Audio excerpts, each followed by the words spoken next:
할렐루야. 오늘 주신 말씀은 요한복음 16장 33절입니다. 여기 예수님이 말씀하셨습니다. 세상에서는 너희가 환난을 당하나 담대하라, 내가 세상을 이겼노라. 세상에서는 영어로 in this world, 세상에서는 환난을 당한다는 것입니다. 고난이 반드시 온다는 것입니다. 여러분, 이게 대단히 중요합니다.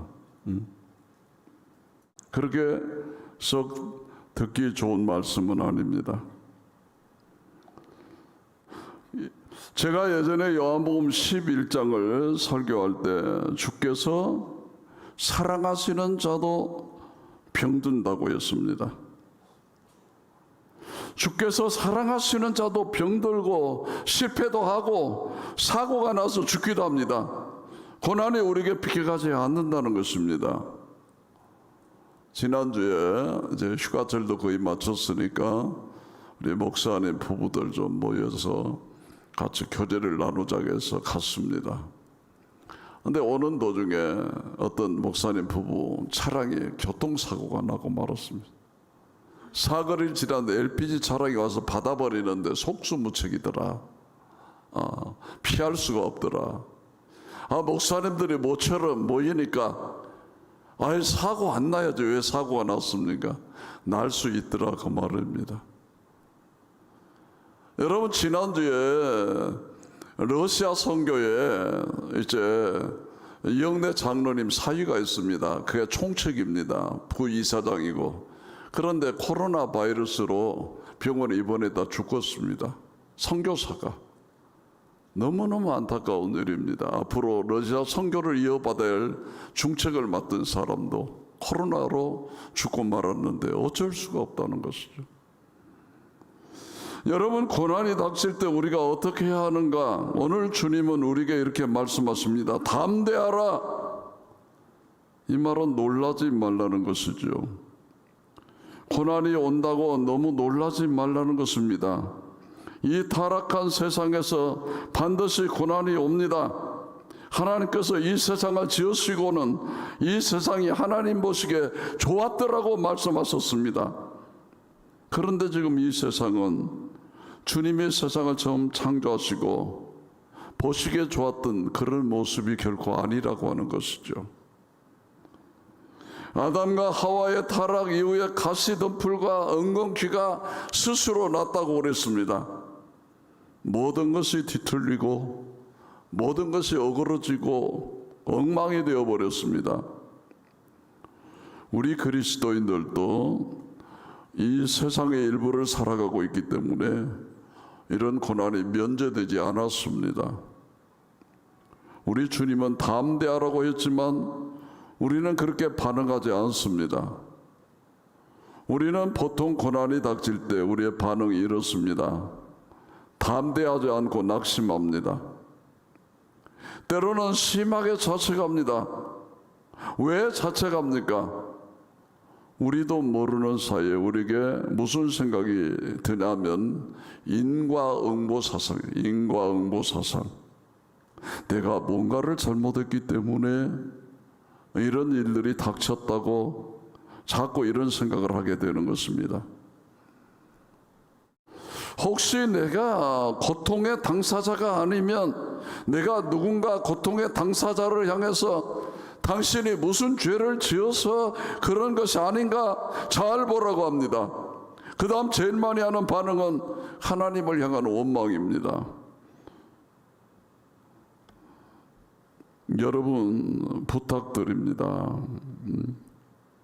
예수님은 담대하라고 했는데 삶의 고난을 만났을 때 너무 낙심하지 말고 너무 자책하지도 말고 고난이 찾아왔다 해서 내가 나쁜 그리스도인이라는 뜻도 아닙니다.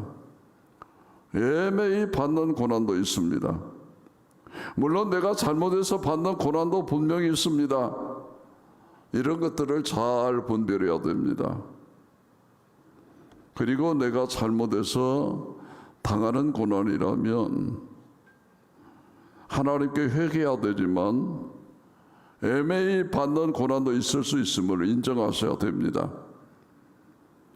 특별히 다른 사람, 고통받고 있는 사람을 향해서 너 뭔가 잘못했기 때문에 이 고난 당하는 것 아니냐라고 반응하지 마시기 바랍니다.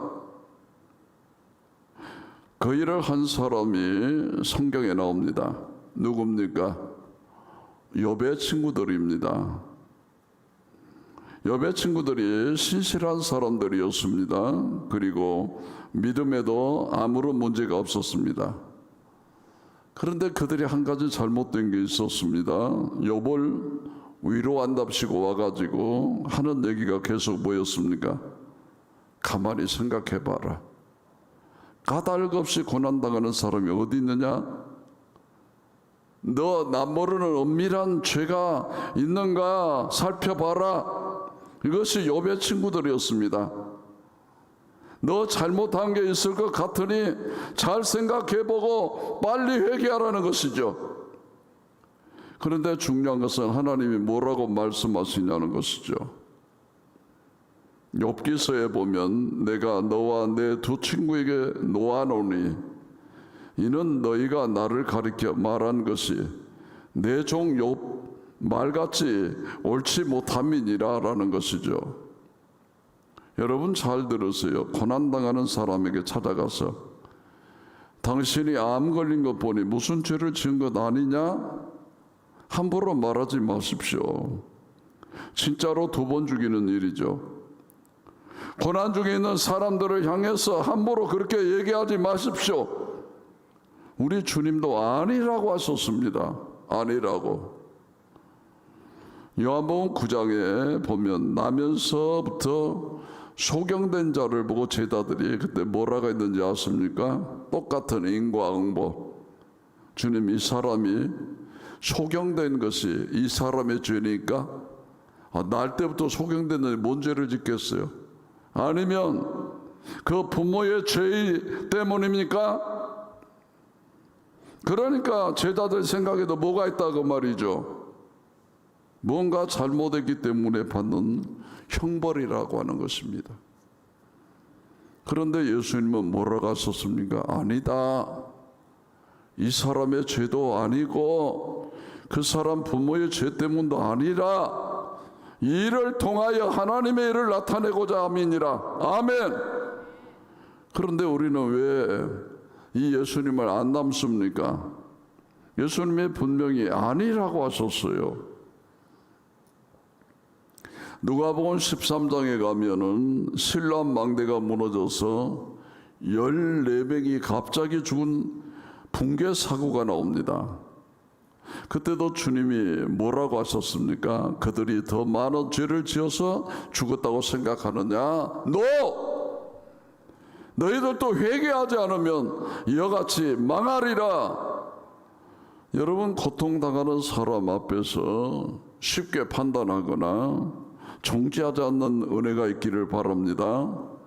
주님이 그러셨습니다. 주님이 안 그러셨습니다. 그런데 왜 우리가 욥의 친구 역할을 합니까? 고통당하는 사람을 만나거든 그냥 옆에서 함께 울어주십시오. 욥의 친구들이 처음 며칠은 잘했습니다. 아무 말도 안 하고 함께 울었습니다. 그리고는 갔어야 했습니다. 고통당하는 사람 만나면 함께 울어주십시오. 세월호 유가족들과 함께 울어주십시오. 아직도 무슨 세월호 얘기냐 그런 얘기 하지 마십시오. 그들의 억울함이 10년 지난들 해소가 되겠습니까? 고통당하는 이들을 절대로 쉽게 정죄하지 말고 함께 울어두는 은혜가 있기를 바랍니다. 자, 하나님 얘기를 해봅시다. 우리가 고난당하게 되면 제일 많이 하는 말이 뭔지 아십니까? 하나님, 왜 나에게 이런 고통을 허락하십니까? 이건 참 보편적인 반응입니다. 하나님 탓합니다. 그러나 여러분 오늘 말씀을 잘 보십시오. 주님이 뭐라고 말씀하셨습니까? 세상에서는 너희가 환난을 당하나, 세상에서는 너희가 환난을 당하나. 자, 오늘 말씀의 제목이 뭡니까? 세상에서는 너희가 환난을 당하나. 우리 주님이 이 고난이 하나님이 주신 고난이라고 말씀하십니까? 아닙니다. 오히려 세상 안에서 너희가 받게 되는 고난들이 있으면 담대하라, 내가 세상을 이겼노라 라고 말씀하십니다. 여러분, 우리들에게는 잘못된 신학이 한 가지 있습니다. 모든 문제의 원인을 하나님께 돌리는 것입니다. 그게 하나님을 높이는 게 아닙니다. 하나님을 모독하는 것입니다. 하나님이 우리에게 자유의지들을 많이 주셨습니다. 사실 우리에게 닥치는 많은 고난의 원인이 하나님이 아니라 사람의 경우가 많습니다. 내가 잘못 결혼해놓고 하나님 욕하는 경우가 되게 많습니다. 하나님이 있어요. 저들이 죽고 못 살아서 결혼했지. 내게 닥친 모든 일이 하나님 탓이 아닙니다. 내가 잘못한 것이 많습니다. 내가 미련함으로 잘못 선택한 것이 많습니다. 여러분, 지금 아프리카에는 기근으로 고생하고 먹을 것이 없어 괴로워하는 것을 보고 또 누군가는 원망했습니다. 하나님 어떻게 이 고통을 허락하십니까? 여러분, 이게 하나님 책임입니까? 여러분이 지구상에 60억이 넘는 인구가 먹고 남을 만한 식량이 존재합니다. 먹고 남아서 쓰레기통에 가는 게 얼마나 많은지 모릅니다. 하나님 60억 인구가 먹고 남을 식량을 허락하셨습니다. 누구의 문제입니까? 인간의 탐욕이 문제입니다. 부를 독점하고 있는 인간들이 문제입니다. 그게 하나님 탓입니까? 깨닫는 은혜가 있기를 바랍니다. 여러분, 자연재해가 정말 하나님 탓입니까? 해일이 일어나고 지진이 일어나고 화산이 폭발하고 막 짱대비가 쏟아져서 난리가 나고, 하나님께서 만드신 창조 질서가 지금 다 깨져버렸습니다. 우리 인간이 창조 질서를 깨놓고 하나님 만드신 우주를 다 오염시켜 놓고 왜 문제가 생기면 하나님을 소환합니까? 여러분, 문제가 생길 때 제발 내가 잘못해놓고 하나님 욕하지 않는 은혜가 있기를 바랍니다. 아멘. 그러면 환난을 당할 때 하나님은 무슨 역할을 하십니까? 성경에 말씀하시고 있는 하나님은 어떤 분이신지 아십니까? 자, 누가복음 10장을 보면 선한 사마리아인이 나옵니다. 우리가 보통 이 이야기를 읽을 때 우리를 선한 사마리아로 투영해서 읽습니다. 그래서 어려운 일을 당한 사람을 보면 내가 선한 사마리아인이 되어서 도와줘야지, 이게 우리 교훈이라고 생각합니다. 여러분, 그런데 그렇지 않습니다. 그 성경에서 진짜 우리는 강도 만난 자들입니다. 죄 때문에, 사탄 때문에 신음하고 쓰러져 있는 존재입니다. 그 이야기에서 선한 사마리아는 사실 우리 예수님을 상징하는 것입니다. 가던 길을 멈춰서서 그를 치료해 주시는 분. 여기 몇 가지 단서를 주시는데, 당시 예수님을 향한 비난이 사마리아 사람 아니냐 이겁니다. 요한복음 8장 48절에 보면 그 사마리아인이 강도 만난 사람을 치료하신 다음에 뭐라고 약속했습니까? 내가 다시 돌아올 때 부비가 더 들면 내가 주겠다 라고 약속합니다. 곳곳에서 이 선한 사마리아인이 예수님이라는 단서를 주셨습니다. 여러분, 주님은 어떤 분이십니까? 그리고 하나님은 어떤 분이십니까? 우리에게 고통과 아픔을 주시는 분이 아니라 매일 고통당하고 아파하는 사람들을 가던 길을 멈추시고 싸매주시고 치료해주시는 분임을 믿으시기 바랍니다. 하나님에 대한 이해가 여러분 바뀌셔야 됩니다. 창세기 50장에 또 이야기가 나옵니다. 여러분, 요셉의 형들이 요셉을 팔았습니다. 이게 하나님이 하신 일입니까? 그 형제들이 한 일입니까? 대답 잘하셔야 됩니다. 이건 하나님이 계획하신 일입니까? 형제들이 한 일입니까? 자, 창세기 50장에 성경이 분명히 뭐라고 말씀하고 계시는지 잘 보세요. 창세기 50장 19절로 20절을 보십니다. 요셉이 그들에게 이르되 두려워하지 마소서. 내가 하나님을 대신하리이까.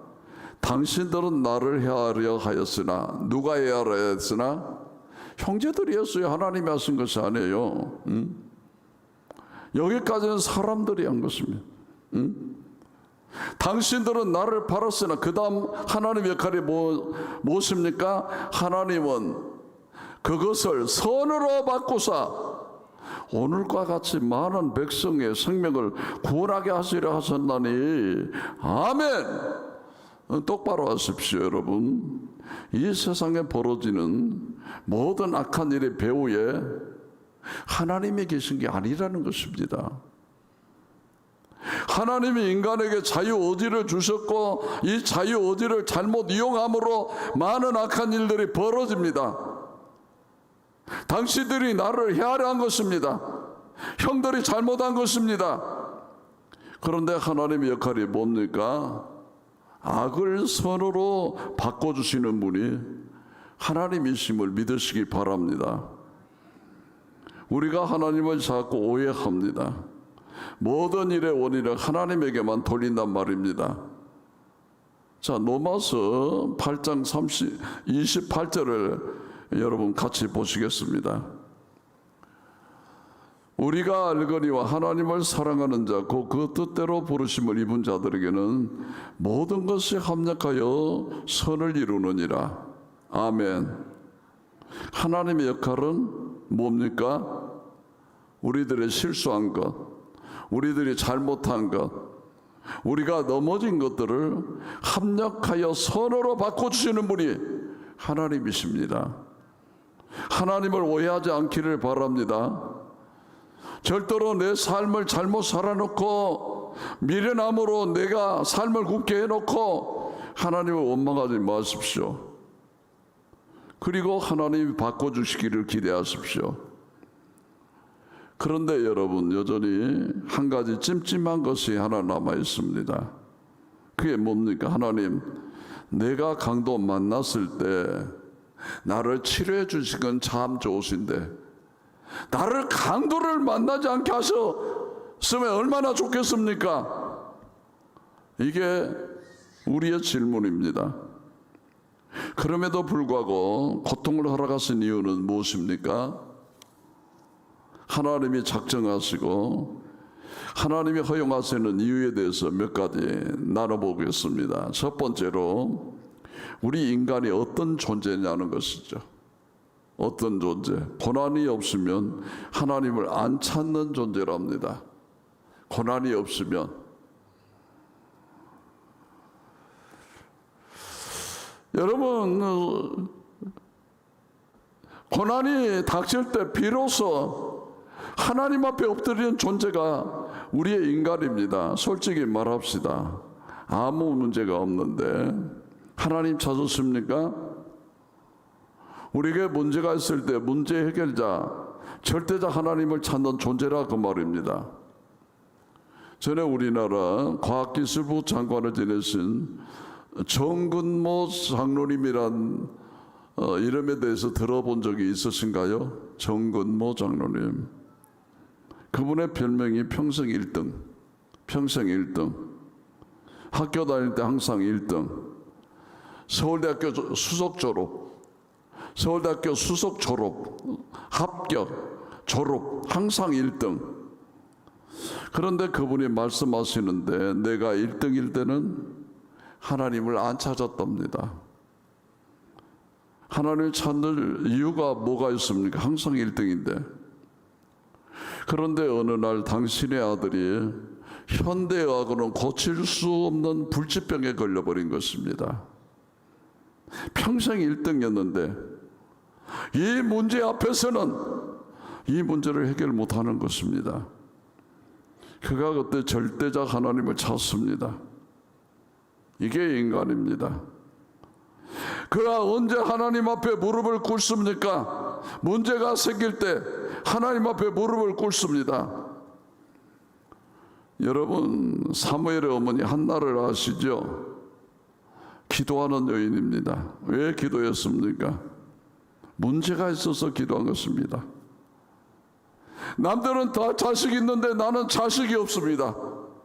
분인나라고 하는 후처가 본처인 이 여인을 괴롭힙니다. 나는 마음이 슬픈 여자라고 기도한 것입니다. 솔직히 우리 얘기합시다. 문제가 생겨야 우리는 기도합니다. 여러분 맞습니까? 저도 목사이지만 문제가 생겨야 기도를 더 깊이 합니다. 더 많이 합니다.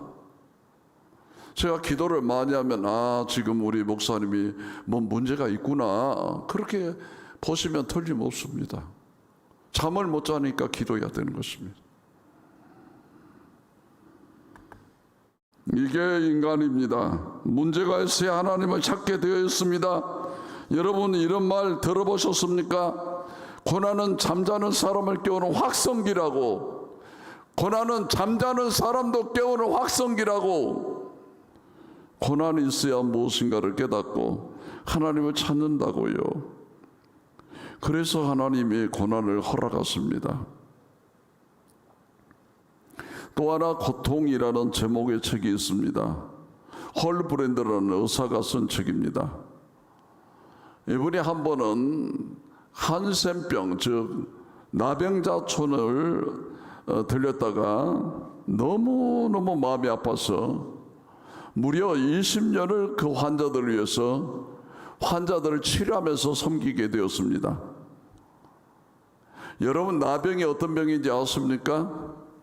고통을 느끼지 못하는 병입니다. 코가 문드러지고 이제 어디에 종양이 나서 그게 고름으로 가득 채워지고 팔이 하나가 떨어져 나가도 고통을 모르는 것이에요. 여러분 고통을.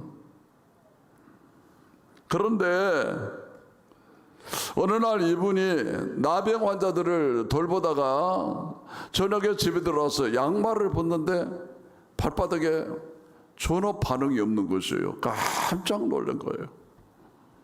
그래서 하나님 앞에 빡시게 기도하고 그 이튿날 아침에 일어나서 바늘로 발바닥을 찔렀더니 아야! 고통이 오더라는 것이요. 그래서 하나님 감사합니다. 이 고통을 느끼게 해주셔서 고맙습니다. 그 책 고통이라는 책에 나오는 내용입니다. 고통을 느낀다는 것이 내가 살아있다는 증거고 건강하다는 증거입니다. 굉장히 의미 있는 분석인 것 같습니다.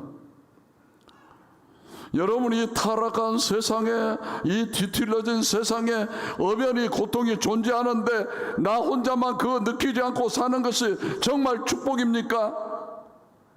그건 나병 환자처럼 살겠다는 것입니다. 고난을 느낄 때 그것이 하나님의 은혜임을 깨달으시기 바랍니다.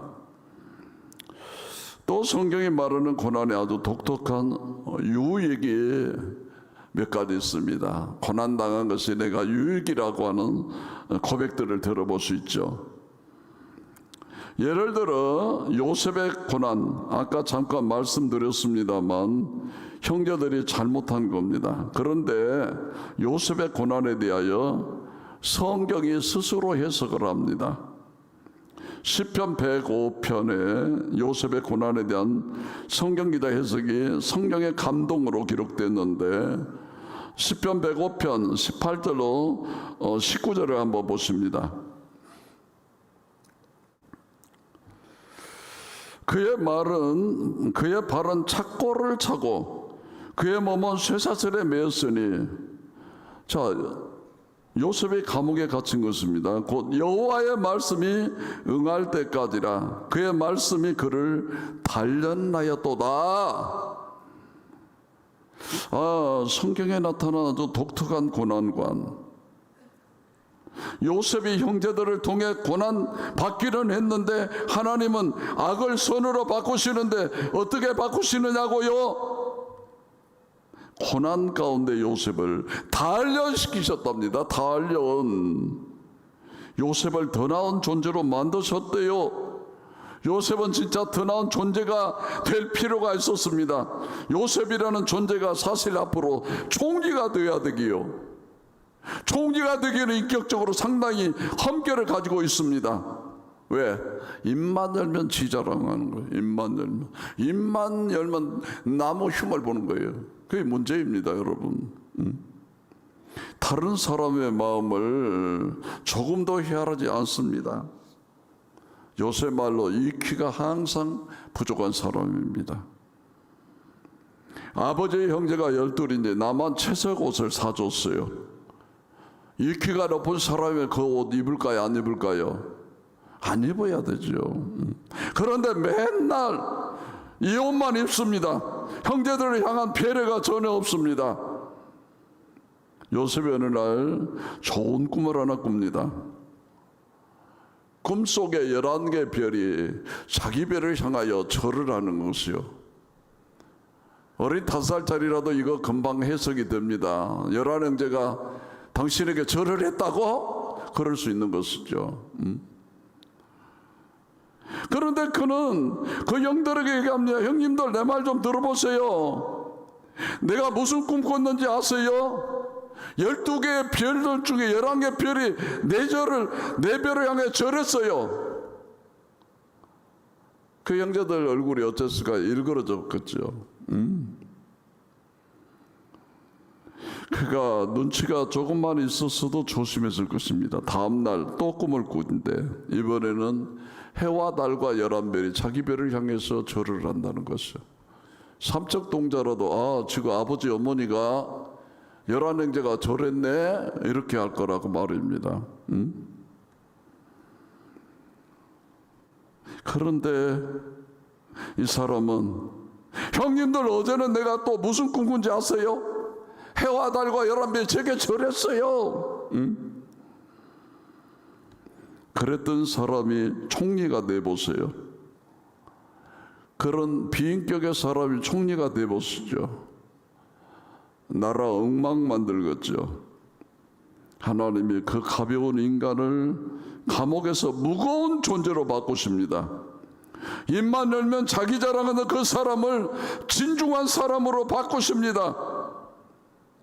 그래서 영광이라는 히브리어나 카바드입니다. 카바드란 말은 한계가 있는 것이죠. 한계. 아무리 많은 영광이 있어도 제 인격이 그걸 감당하지 못하면 재앙인데, 요셉을 그 영광을 감당할 수 있는 인격으로 하나님이 단련시켰다는 것, 이게 고난의 유익이라고 하는 것이죠.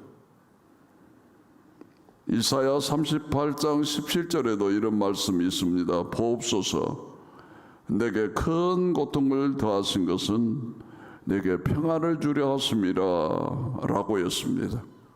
우리가 잘 아는 시편 119편 71절을 보시겠습니다. 고난당한 것이 내게 유익이라, 이로 말미암아 내게 주의 율례를 배우게 되었나이다. 아멘. 자, 욥기서 23장 10절을 보십니다. 그러나 내가 가는 길을 그가 아시나니 그가 나를 단련하신 후에는 내가 숨금같이 되어 나오리라. 아멘. 하나님이 왜 나를 고난으로 인도하신 줄 아십니까? 고난을 통해서만 내가 더 나은 그리스도인이 되기 때문입니다. 고난을 통해서만 내가 더 나은 인격이 되기 때문입니다. 그리고 고난 가운데 또 하나 신비가 있습니다. 오직 고난 속에서만 우리 하나님을 개인적으로 깊이 만날 수 있습니다. 여러분, 시편에는 찬양시가 있고 탄식시가 있는데 탄식시에 대한 특징이 있습니다. 죄다 하나님에 대한 호칭이 나의 하나님입니다. 나의 하나님, 나의 하나님. 요나도 요나서 1장에서 만난 하나님은 우주적인 하나님입니다. 내게 명령을 주시는 하나님. 요나가 불순종하고 고난 겪을 때 2장 집에 가서 한번 여러분 읽어보세요. 하나님에 대한 호칭이 바뀌는데 2장 6절에 나의 하나님, 나의 하나님. 고통 속에서만 하나님을 나의 하나님으로 경험하게 되는 것입니다. 여러분, 고난의 신비가 무엇인지 아십니까? 우리가 사망의 엄침한 골짜기를 지날 때만, 이런 어려움을 당할 때만 하나님을 나의 하나님으로 경험하게 된다는 것입니다. 이게 고난의 신비라고 하는 것이지요. 욥의 친구들의 문제가 뭔지 아십니까? 자기들이 고난을 겪지 않고 고난에 대해서 뭐 한다고 얘기하는 것입니까? 이렇게 얘기했어야 위로가 됐을 거예요. 나도 처자식도 주고받고, 나도 쫄딱 망해받고, 나도 기가 막힌 병에 걸렸었는데 기도하고 있다라고, 지금도 기도하고 있다라고, 이게 위로가 되는 것입니다. 그런데 나는 고난을 겪은 적이 없으면서 얘기하는 것은 정말 공감할 수 없는 것입니다. 고난을 통하여 우리가 상처 입은 위로자가 되는 은혜가 있기를 바랍니다. 이 고난이 있으므로 우리는 저 천국을 사모합니다. 이 땅에 아무런 고난도 아픔도 슬픔도 없는데 우리가 천국을 사모할까요? 아닙니다. 우리 한국 사람들 천국을 사모할까요? 아닙니다. 여기가 천국인데요. 그런데 고통이 있습니다. 그러면 더 나은 곳을 사모하겠지요. 로마서 8장 18절을 보겠습니다. 생각하건대 현재 고난은 장차 우리에게 나타날 영광과 좋게 비교할 수 없도다. 자, 이 말씀이 은혜가 되는 것입니다. 요한계시록 21장 4절을 보십니다. 모든 눈물을 그 눈에서 닦아주시니 다시는 사망이 없고 애통하는 것이나 곡하는 것이나 아픈 것이 다시 있지 아니하리니 처음 것들이 다 지나갔음이로라. 아멘. 이 말씀이 아멘이 되는 분들은 고난이 유익이 되는 것입니다. 우리가 이 땅에서 고난을 겪을 때 영원하신 하나님 나라, 슬픔과 아픔이 없는 하나님 나라를 사모하는 은혜가 있기를 바랍니다. 말씀을 정리하겠습니다. 세상에서는 너희가 환난을 당하나 너희는 담대하라. 내가 세상을 이겼노라. 아멘. 예수님이 승리하셨습니다. 그 예수님이 우리와 함께 하셨기에 어떤 고난도 우리가 이겨내고 승리할 줄로 믿습니다. 누가 우리를 그리스도의 사랑에서 끊을 수 있으리요? 환난이나 공고나 핍박이나 기근이나 적신이나 위험이나 칼이라, 이 모든 일에 우리가 사랑하시는 이로 말미암아 우리가 넉넉히 이기느니라. 내가 확신하노니 사망이나 생명이나 천사들이나 권세자들이나 현재이나 장래이나 능력이나 높음이나 기쁨이나 다른 어떤 피조물이라도 우리를 우리 주 예수 그리스도 안에 있는 하나님의 사랑에서 끊을 수 없으리라. 아멘. 고난 가운데 우리를 붙드시면서 우리를 단련시키실 주님, 곧 더 나은 정금같이 우리를 만드시는 주님을 사모하시는 모든 성도들 되시기를 주의 이름으로 축원합니다. 할렐루야. 우리 잘하는 찬양 하나 같이 부르고 기도하겠습니다. 주가 보이신 생명의 길, 나 주님과 함께 상한 마음을 들이며 주님 앞에 나아가리. 우리 찬양 부르십니다.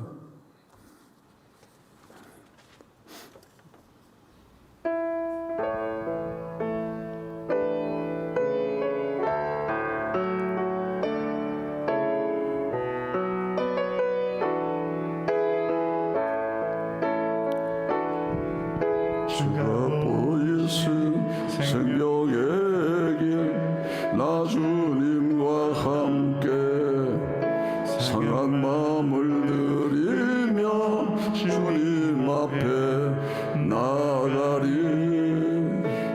나의 기도음이 되시주 그 이름 예수.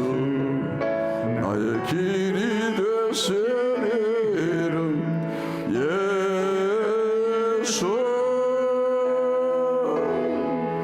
나의 길 오직 그가 하시나니. 나를 단련하신 후에 내가 정금같이 나오리라. 나의 길 오직 그가 하시니. 나의 길 오직 그가 하시나니. 나를 단련하신 후에 내가 정금같이 나오리라. 기도하시겠습니다. 세상에서는 너희가 환난을 당하나 담대하라. 내가 세상을 이겼노라. 내 삶의 고통과 아픔이 닥칠 때 누군가를 정죄하거나 자책하지 말고 비난하지 말고 눈을 들어 하나님을 바라보게 하여 주시옵소서. 악을 선으로 바꾸실 하나님, 내가 미련하여 그릇 행하였지만 그 실수도 합력하여 선을 이루실 하나님을 우리가 기대하게 하시옵소서. 내 삶의 고통을 통하여 하나님을 찾고 나의 하나님을 경험하고 정금같이 되며 상처 입은 치료다 되는 은혜가 우리 성도들에게 있게 하여 주시옵소서. 예수님 이름으로 기도하옵나이다. 아멘. 나는 전능하신